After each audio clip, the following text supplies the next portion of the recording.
నీ ఫేస్. అంతే రోజు ఒకలా ఉంటుంది కదా. నువ్వు నిన్నంతా ఎండ పెంచింది కదా, ఇవాళ చూడు మబ్బులు వేసి ఎలా చల్లగా హాయిగా రోజు ఒకలా ఉంటుంది. అంటే వాతావరణాన్ని బట్టి ఒక రోజు ఒకలాగా ఒక రోజు మార్చుకుంటావా? ఏం మార్చను, ఎక్స్ప్రెషన్స్ అలా మార్చుంటాయి కదా. అది ఇది లిఖితం అనమాట. అంటే ఇది లిఖితమా? అంటే అంత బరువు అంటే పడుతుంది. బాగుంది కదా. నిన్నేమో అలా ఉన్నావు డల్గా, నిన్నగాలేమో మంచిగా చాలా డల్ మంచి హుషారుగా హ్యాపీగా ఉన్నావు. నిన్న అలా ఎందుకున్నావు, ఇవాళ ఇలా ఎందుకున్నావు చెప్పరా బాబు. ఎందుకురా నీకు మనం ఉత్తరే క్యూరియాసిటీ తెలుసుకుందాం. ఇప్పుడు నేను డల్లగుంటే నీకేమి, నేను హుషారుగా ఉంటే అంటే ఫ్రెండ్ కదా, అయితే తెలుసుకుందామని. అది ఏంటి నిన్నే అలా ఎందుకున్నావు, ఇవాళ ఇలా ఎందుకున్నావు? తప్పదంటా చెప్పాలా?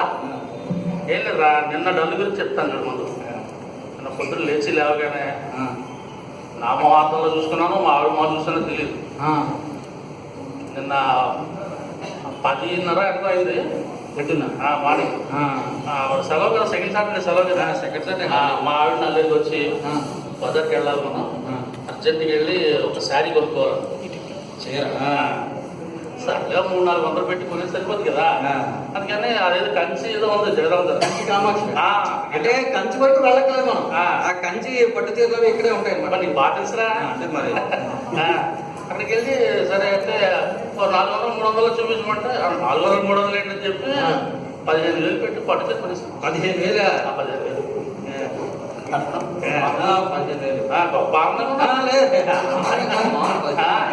చాలా అంటే డిగ్నిటీ స్టేటస్ బాగా మెయింటైన్ చేశారు. నీకు డిగ్నిటీ లే, ఆ పర్సుకే ఖాళీ అవుతుంది. మరి దాని నుంచి నేను అంతా అలాగా చల్లగా ఉన్నావు. కాబట్టి ఇవాళ మార్నింగ్ మర్చుకున్నాం 10 అయింది ఆ టైము అంతే. ఇవాళ ఎవరు మనుషులు తెలియదు. మళ్ళీ చీర రిటర్న్ ఇచ్చిమన్నారా? లేదు, అది నువ్వు ఊహించలేవు, ఊహించలేనా. అందుకే గొప్ప ఆనందంగా ఉంది ఇవాళ. చెప్పాలి ఎందుకో? అదే కదా అడిగాను. ఆ 15,000 పట్టు చీరను కట్టుకొని మీ ఇంటికి వెళ్ళింది, మీ ఆశకి చూపించడానికి.